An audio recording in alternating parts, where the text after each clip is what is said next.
홍공 굿자! 네, 안녕하세요. 반갑습니다. 홍공TV의 홍공쌤이고요. 우리 홍공TV에서 이제 우리 수학하면 또 이렇게 어마어마한 또 관심이 있거든요. 그래서 오늘도 수학 전문가를 모셨습니다. 소개 부탁드리겠습니다. 네, 안녕하세요. 저는 청소년 수학 교양서 쓰고 있는 염지연 작가라고 합니다. 만나서 반갑습니다. 아유, 반갑습니다. 사실 이제 카메라 돌기 전에 어마어마한 포스를 풍기면서 이 촬영장을 이제 호령을 하셨는데, 네. 내용이 오늘 굉장히 기대가 되고 좋을 거로 예상이 되고요. 특히 요 책 있죠, 그죠? 사계절 수학 산책 이야기 집필을 하셨는데, 꼭 한번 읽어보세요. 제가 진짜 읽어보고 깜짝 놀랐습니다.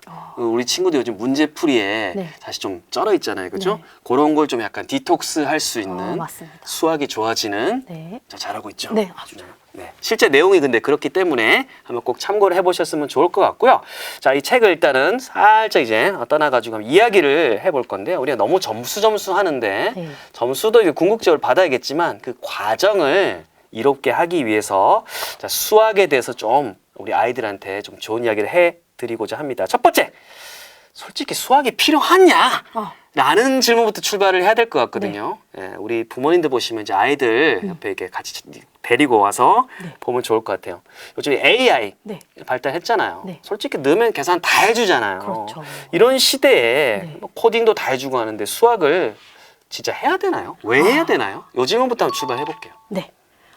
지금 인공지능이 굉장히 발전을 했고, 영어 영역에서는 번역이 굉장히 지금 각광을 받고 있고, 사람들에게 아주 생활 속으로 밀접하게 휴대전화 같은 데 들어와 있고요. 수학도 마찬가지입니다. 굉장히 많은 연구들의 일부를 컴퓨터나 인공지능의 도움을 받아서 풀고 있어요. 사람이 풀 수 있는 문제풀이의 물리적인 시간이 분명히 한계가 도달되어 있는데 인공지능은 사실 그 한계가 없죠. 그래서 진짜 뚝 나오잖아요. 그쵸. 네. 그냥 뭐 사람이 혼자서 막 열흘, 20일, 한 달, 1년도 해야 될 계산을 뭐 단순히 뭐 몇 초만 해도 해결할 수 있다고 하더라고요. 그런데 인공지능을 우리가 다루는 사람은 궁극적으로 인간이 되어야 하잖아요. 그쵸. 결국 사람이 그걸 하니까. 네. 인공지능에게 어떠한 계산을 시킬지, 인공지능한테 어떠한 명령을 내릴지를 고민하는 건 어차피 사람이 해야 하는 일이기 때문에 그런 어떤 원리로 인공지능이 구현되고 어떤 원리로 어떤 계산을 시켜야 할지를 미리 알고 있어야 할 수 있다는 거죠. 그러니까 결국 인공지능 시대에도 그 인공지능을 자신의 것으로 잘 활용하려면 수학 공부는 해야 한다. 하지만 그게 연산에 집중되어 있는 것은 아니고 그 수학의 전체 원리를 좀 파악하는 데 있어서 수학은 반드시 필요하다. 제가 지금 사실은 끝에 이야기에서 살짝 지금 하나 잡은 게 있거든요. 네. 왜냐하면 연산 이야기 하셨는데 네. 대한민국 어떻게 수학을 시작하는 친구들은 상당히 많이 그리고 밖에 또 많은 전문가분들이 연산이 중요하다고 해가지고 연산에 지금 돌격 앞으로 이런 느낌인데 물론 연산 맞습니다. 중요하겠지만 네.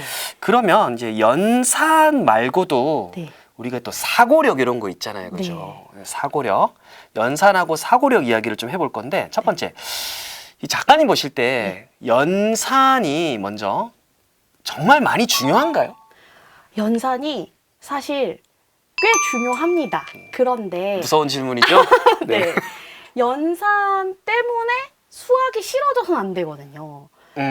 우리가 보통 연산을 다루는 방법이 지금 대한민국에서는 굉장히 다양한 학습지의 방식으로 굉장히 어렸을 때부터 시작합니다. 우리 집도 저희 집도 그랬어요. 네. 만 5세, 만 6세부터 계속 줄줄이 나와 있는 계산식으로 훈련을 하게 되죠. 네. 그런데 그런 방식 때문에 이게 매일 해야 습관이 들고 습관이 들어야 도움이 된다라는 기본적인 원리는 수학 연산뿐만 아니라 다른 공부도 마찬가지인 것 같아요.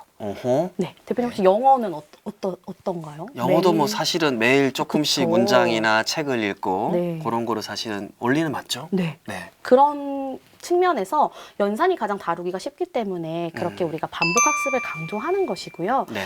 뭐 이게 굉장히 사실 근데 과유불급이어가지고 감각을 익히는 데는 굉장히 도움이 되지만 이 연산 공부 때문에 엄마랑 싸우고 아빠랑 싸우고 수학이 싫어지게 되는 포인트이기도 하거든요. 거기까지는 가기 전에 아이들의 흥미를 잃지 않게 다른 자극도 줘야 한다. 연산 외에 다른 자극이 필요하다라고 저는 생각합니다. 좋습니다. 깔끔하게 그러니까 연산이 중요하긴 하지만 흥미와 습관 요 가기 전에는 반드시 우리가 과유불급 하지 않도록 좀 체크를 해야 되는데 자 그러면 우리 사고력으로 또 이제 연산은 그 중에서 이제 어떻게 보면 전체 중에 하나인데 네. 시작하기엔 사고력 하니까 저는 사실 헷갈리는 게 이 네. 수학적 사고력이라는 게 있고 네. 그리고 부모님들이 보면 이제 사고력 수학이라는 게 있잖아요. 네, 맞습니다. 자, 그러면 부모님들한테 물어볼게요. 네. 수학적 사고력하고 사고력 수학이라는 것은 거의 동일시 될까? 부모님들한테 물었습니다. 자, 우리 작가님이 한번 대답을 좀 부탁드립니다. 저는 완전히 다르다라고 생각합니다. 어이구 두야, 이 사고력 수학 프로그램 하면 그냥 수학적 사고력이 생기는 거 아닌가? 물론 생길 수 있죠. 생길 수 있지만 내가 수학적 사고력을 기르기 위해서 사고력 수학 문제를 열심히 푼다. 이것만으로는 해결되지 않는 것 근데 같아요. 대부분 그 공식으로 하고 있을 거잖아요. 네, 사실은. 맞습니다. 이게 사실 어떤 영어적인 표현을 우리나라 국내 교육계에 가지고 들어오면서 생긴 오류일 수도 있는데요.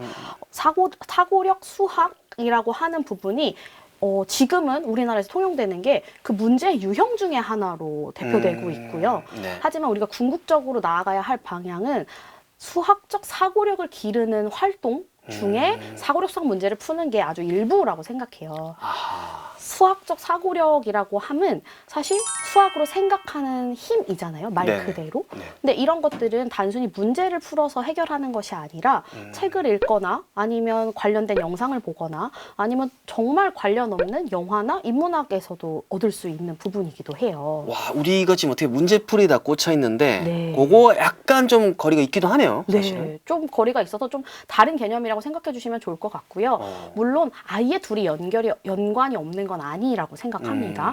네, 수학적 사고력을 기르는 방법 중에 하나로 사고력 수학을 열심히 하는 것도 저는 개 중에 좋은 방법이라고 생각해요. 그거 중에 하나인 거지 네. 동일시되는 건 아니군요. 네. 그러면 수학적 사고력이 좀 더 원초적으로 왜 중요하나요, 이게? 제가 학교에 가서 학생들을 만났을 때 가장 많이 받는 질문은 저 댄서가 되고 싶은데 수학 공부 그만하면 안 되나요? 이런 질문을 굉장히 많이 받아요. 그러니까 전혀 살아가면서 수학이 관련이 없을 것 같은 느낌이 들잖아요. 그렇죠. 그래서 나 댄스 할 건데 수학이 왜 네. 필요해? 뭐 이렇게. 나는 이미 타고난 재능이 있는데 내가 수학 공부까지 해야 돼? 라고 네. 생각하시는 분들이 많이 계시더라고요. 네. 그래서 제가 실제로 챗GPT한테 물어봤습니다. 댄스와 수학의 연결고리를 찾아줘. 이렇게 검색했더니 제가 코파일럿한테도 물어보고 챗GPT한테도 물어봤더니 댄서 중에 수학을 잘하는 사람은 박자 감각을 익히기 좋습니다. 이런 답변을 주는 거예요. 허허. 그러니까 아주 그냥 좀 표면적인 답변일 수도 있지만 전 여기에 답이 있다고 생각을 하거든요. 수학이 중요하지 않은 진로는 있을 수 있지만 네. 수학이 필요 없는 진로는 없다고 생각해요. 필요 없는 진로는 네. 없다. 그래서 수학적 사고력을 기르는 것도 그걸 길러야 하는 이유도 내가 어떤 직업에서 진로를 찾아 나갈지 아니면 내가 어떤 공부를 계속해서 앞으로 해 나갈지에 따라서도 계속해서 어떠한 문제 구조를 이해하는 필요가 있단 말이죠. 그래서 문제를 풀기 위해서 수학 문제를 받아들이고 이 문제는 어떠한 방식으로 문제를 풀면 답이 나올 거야 라고 하는 그 연습 과정 자체가 수학적 사고력을 기를 수 있는 가장 좋은 방법이기도 해요. 아하. 대표님도 책을 쓰고 계셔서 잘 아시겠지만 글을 쓰는 과정에서도 마찬가지잖아요. 우리가 어떠한 주제로 글을 써야 할지 주제를 먼저 정하고 그 주제 안에서 글감이 되는 개요를 정하고 그 개요 안에서 우리가 또다시 콘텐츠를 제목과 목차를 정해서 양질의 콘텐츠를 만들어내는 것처럼 수학 문제를 푸는 그 과정 자체가 수학적 사고력을 기를 수 있는 연습이기도 하고요. 그 과정에 연산 연습이나 사고력 수학 연습만으로 해결되지 않는 부분들은 이런 수학 책 읽기 아니면 수학 콘텐츠 읽기를 통해서 다른 사람들은 세상 사람들은 어떻게 수학을 연결하는구나. 이게 나의 앞으로의 진로에 나의 앞으로의 삶에 어떤 도움이 될 수 있구나라는 것들에 대한 소스와 좀 요소들을 다른 방식으로도 많이 얻을 수 있었으면 좋겠어요. 네. 결국 수학적 사고력을 통해서 이제 어떤 수학적인 능력, 네. 나아가서 나중에 취업, 삶, 연결성 네, 맞습니다. 이렇게 된다고 보면 될 것 같고 네. 이 책에 사실은 그 내용들이 네. 되게 재미있게 또 잘 풀어져 있더라고요. 그죠? 네. 저희가 사계절 수학 산책 이야기는 제목에서 바로 드러나는 것처럼 우리나라가 봄, 여름, 가을, 겨울로 그래도 아직까지는 잘 구별되어 있잖아요. 그렇죠. 그 과정 속에서 계절이 바뀔 때마다 변화하는 그런 창문밖 풍경 속에서 어허. 느낄 수 있는 소재들을 제가 목차로 정했어요. 아, 이제 찐으로 수학을 좋아하시는구나, 약간 느낌이. 네. 봄에는 경칩이라는 24절기 계절이 있잖아요. 네. 개구리가 깨어나잖아 라고 해서 봄과 개구리를 연결하는 수학 연구가 있더라고요. 그래서 어허. 그런 것들을 자료 조사를 해서 정리해서 콘텐츠로 만들었고요. 겨울에는 눈이 내리니까 눈 결정이 우리가 뭐 육각형인가 팔각형인가 라고 어렴풋이 알고는 있지만 실제로 들여다보진 못하잖아요. 그렇죠. 네, 그런 것들에 대한 연구 결과들을 잘 정리해서 책으로 엮어냈습니다. 오, 되게 재밌을 것 같아요. 왜냐면 살아가는 거랑 결국 수학이랑 보통 우리 친구들이 막 연산하고 하면서 이게 뭐 연결되냐. 맞아요. 그냥 피자 나누는 거 이렇게 생각하다가 그렇죠. 완전 삶 속으로 연결이 되니까 되게 좀 도움이 많이 될 것 같고요. 자, 다음 거로 또 넘어가서 그러면 우리 친구들이 뭐 학원을 다니든 뭐 학교를 가든 뭘 하든 결국 이제 마무리 수학 공부는 이제 혼자서 마무리를 해야 되는데 이 혼자 수학 공부를 하면서 가장 신경을 써야 될 부분이 있다면 딱 한 가지 네. 공유해 딱 한 주십시오. 가지 강조. 강요하지 마세요. 강요는 아닙니다. 강조해서 말씀드리고 싶은 부분이 있었는데요. 반드시 자신이 푼 문제를 바로 책을 덮고 끝내지 말고 가까운 가족이나 친구들에게 반드시 설명할 수 있어야 한다. 오, 설명이 쉬울 것 같지 않은데 왜 설명을 해야 될까요? 나 말고 다른 사람을 이해시키려면 이 문제를 굉장히 정확하게 분석하고 파악하고 있어야 하거든요. 어허. 그러면 문제를 읽어낸 문해력도 이미 파악을 하고 있는 거고 그 문제를 풀어낼 수 있는 도구들, 내가 어떠한 공식을 사용했는지도 분명히 명확하게 알아야만 옆으로 설명하면서 답을 유도할 수 있잖아요. 그 과정이 한 번 더 설명하고 안 하고에 따라서 자신의 것으로 받아들여지는지 아닌지를 좀 아주 사소한 행동이지만 확인할 수 있는 제일 좋은 지표인 것 같습니다. 하긴 또 설명을 하려다 보면 자기 스스로 또 막히고 이러면서 맞아요. 어머 내가 이게 몰랐던 건가 나 알았다고 생각했는데 네. 그럴 수도 있으니까 네, 아이한테 되게 좀 좋은 연습이 되긴 하겠네요. 네, 맞습니다. 좋습니다. 자, 그럼 하나 더 이왕 나오신 김에 또 하나 더 우리 사실은 한국 교육에서는 사실 어쨌든 애한테 도움이 될 것 같으니까 요 문제집 또 풀어봐라 뭐 맞습니다. 해봐라 네. 만약에 또 시간이 없고 그러면 또 과외생을 붙일 수도 있고 사실 이게 맞습니다. 우리 주변에서 일어나는 일이잖아요. 이거 요약을 해보면 스스로 하는 것도 있겠지만 이게 떠먹여주는 수학 공부인데 네. 결국 이 떠먹여주는 것보다 자기주도 능력이 중요하다는 걸 우리 친구들이 사실 알아야 되잖아요. 네, 맞습니다. 떠먹여주는 수학 공부가 네. 결국 한계가 있다고 생각하시나요? 그럼요. 왜 그럴까요? 1등만 배출하는 수학학원에 내가 간다고 내가 1등이 될 수 없잖아요. 아니면 제가 아무도 모르는 동네 아주 작은 교습소에서도 전교 1등이 나올 수도 있거든요. 그런 일이 또 있죠, 그죠? 네. 그럴 수밖에 없는 이유는요. 학생들마다 선생님과의 케미 자체가 다 다르기 때문이에요. 관계가 또 네, 관계일 수도 있고 아니면 교수법일 수도 있는데요. 선생님이 가르쳐 주시는 방식에 따라서 학생들이 저 선생님 말은 다 이해가 된다라고 생각할 수도 있고 아니면 저 문제풀이는 잘 모르겠어라고 생각할 수도 있기 때문에 우선 선생님과의 케미가 잘 맞는지 먼저 학생이 주도해서 알 수 있었으면 좋겠어요. 근데 어렵잖아요. 친구들 그 뭐 친한 애들 있으니까 같이 네, 몰려서 그쵸. 그런 경우가 상 많잖아요, 네, 그죠? 저도 한때 저희 아이를 그 학원의 관리비를 제가 대신 내면서 전기세, 막 이렇게 물세. 그쵸. 제가 냈더라고요 몇 개월을. 그렇지만 이제 과감하게 중단을 하면서 분석했던 건 이 친구가 뭐가 부족한지 정확하게 아는 건 사실 엄마 아니면 가장 가까운 선생님일 수밖에 없다. 그만큼 관심을 가지고 어떤 영역이 부족한지 정확하게 알 수 있어야 한다라고 생각을 해요. 그래서 아까 앞에서 강조해서 말씀드렸지만 수화 연산을 아예 재능적으로 타고나서 잘하는 친구가 있고요. 아니면 반면에 공간지각 능력 자체가 워낙 좋게 뛰어난 친구들이 있어요. 이건 성별에 전혀 상관이 없고 본인이 어떠한 재능을 갖고 태어났느냐 이게 사실 중요한 거거든요. 근데 그게 단순히 수학 문제를 풀면서 결과가 드러나진 않고요. 선생님과 만나고 또 문제를 다루고 또 수학적인 그런 사고 연습을 많이 하면서 아, 나는 공간을 생각하는 능력을 조금 더 잘하는 것 같아.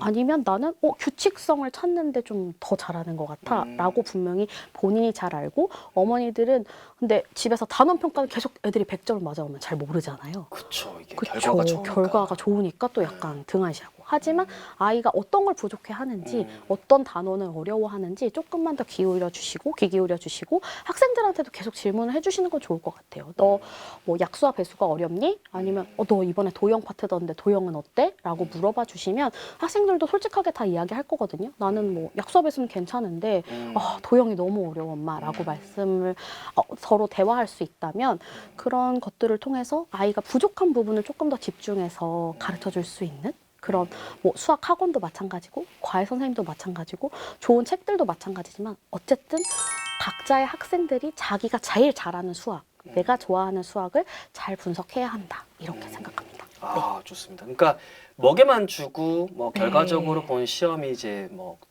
높은 점수가 나오면 네. 나중에 진짜 코어가 강한 어떤 시험을 맞아요. 만났을 때는 이 코쿠다스처럼 맞습니다. 와르르 다사삭. 될 수 있는데 네. 본인이 이제 생각을 하면서 나는 있는 게 강하고 맞습니다. 이런 게 좀 약하고 네. 이런 게 좀 필요하다는 거죠. 부끄러워하지 않고 네. 엄마한테 좀 솔직하게 말할 수 있는 관계이시면 훨씬 더 좋을 것 같아요. 아마 홍콩러들은 다 대부분 그런 관계를 유지하고 계신 거잖아요. 그렇죠? 대본에는 없는데요. 놀라지 마시고 네네. 그 혹시 자녀가 몇 명? 아 저는 아들만 둘 키우고 있습니다. 우리 집과 똑같네. 아, 네. 그렇죠. 몇 학년 몇 학년? 저 5학년, 3학년. 아, 그러면 우리 많은 부모님들 이해를 충분히 할 수 있을 거예요. 아들 둘이 5학년, 3학년이면 네, 표창 나와야 됩니다. 자, 그러면 일단은 인터뷰 이렇게 해서 해봤는데요. 네. 사실 이 책, 사실 제가 볼 때는 학교 도서관이나 어떤 뭐 시립 공립 도서관에 사서 선생님들이 사실은 좀 주목을 하시고 네. 한 권 정도 아니면 여러 권 들이셔가지고 우리 친구들이 그 수학 콘텐츠 관련해가지고 많이 읽었으면 좋을 것 같긴 한데 일단 우리 작가님 수학을 되게 오랫동안 사랑하면서 네. 기자 활동도 하시고 책도 쓰신 분인데 네. 이 책은 누가 어떤 친구들 읽었으면 좋겠나요? 나이든 아니면 어떤 대상이든. 네. 좀 수학이 막 싫어지려고 하는 친구들이 난 다시는 수학을 보지 않아 라고 하는 친구들이 이 책을 읽기엔 좀 어렵습니다. 그 전에. 그래서 그 전에 타이밍이 중요해요. 막 좋았다가 싫었다가 왔다 갔다 하는 친구들, 좀 마음을 붙이고 싶다라고 하는 친구들이 책을 봐주면 좋을 것 같고요. 네. 초등학교 고학년부터 중학생, 고등학생 친구들까지 좀 볼 수 있게 쉽게 저는 썼다고 생각하는데 넓네요. 네. 또 독자 친구들이 어렵다고 하는 친구들도 있긴 있더라고요. 그래서 주로 중학생 친구들이 많이 읽어주고 있어서 중학교 친구들한테 도움을 주면 좋을 것 같고요. 네, 그 밖에도 수학을 세상에 왜 태어나서 나를 이렇게 괴롭게 하는가 고민하고 있는 친구들도 한 번쯤은 1페이지라도 읽어주셨으면 좋겠습니다. 맞아요. 이게 뭐 네. 문제를 푸는 것도 중요하지만 우리 왜라는 질문에 대해서 네. 답을 못 얻으면 우리 친구들 앞으로 계속 사실은 고통스럽잖아요. 그렇죠? 맞습니다. 그래서 이 뭐 도서관에 오늘 관심 도서라든지 이런 거라도 신청을 하셔가지고 많이 들이셔가지고 이런 책들 읽으면서 네. 이유를 찾고 또 문제도 풀고 이런 것들 저는 너무나 필요하다고 생각을 합니다. 아, 그리고 저희 집도 아들 둘인데 네네. 공감대가 그럼요. 말 잘 듣죠, 애들. 그럴 리가요. 키워보셔서 아시지 않습니까? 알겠습니다. 혹시나 해가지고 네. 한번 물어봤습니다. 하여튼 감사드리고요. 10대를 위한 사계절 수학 산책 이야기 책이 정말 감성이 뿜뿜뿜 사계절과 수학의 연결이라니까 참 흥미롭겠다는 생각이 들고요. 우리 친구들이 어떤 수학 문제만을 위한 수학이 아니라 정말 수학이 궁극적으로 왜 필요한지 삶과 연결이 될 수 있도록 요 영상 오늘 꼭 많이 좀 봤으면 좋겠다는 생각이 듭니다. 오늘 나와주셔서 너무 감사드리고 네. 하나 둘 셋 하면 네. 홍콩 후짜 하는 거예요. 네, 알겠습니다. 저를 보고 하나 둘 셋 홍콩 홍콩 후짜.